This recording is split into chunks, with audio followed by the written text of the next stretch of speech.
এবারে ব্যবসা বাণিজ্যের খবর। বাংলাদেশ আর কখনো আগের অবস্থায় ফিরে যাবে না এবং তরুণদের দেখানো পথেই দেশ গড়ে তোলা হবে বলে জানিয়েছেন শিল্প ও গৃহায়ণ গণপূর্ত উপদেষ্টা আদিলুর রহমান খান। শনিবার BGMEA university of fashion and টেকনোলজির দ্বিতীয় সমাবর্তনের রাষ্ট্রপতির প্রতিনিধি হিসেবে ছিলেন শিল্প উপদেষ্টা। সমাবর্তনে 2731 জন শিক্ষার্থীকে ডিগ্রি দেওয়া হয়। এবার মোট 24 জন শিক্ষার্থী গোল্ড মেডেল অর্জন করেন।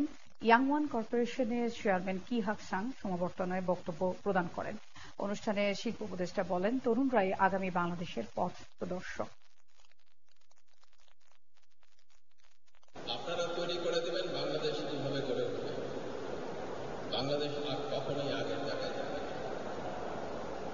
এই বাংলাদেশকে তৈরি করার জন্য যেই স্বপ্ন, যেই আকাঙ্ক্ষা, যেই আত্মবিসর্জন, তার ভিত্তিতে নতুন বাংলাদেশকে গড়ে তোলার জন্য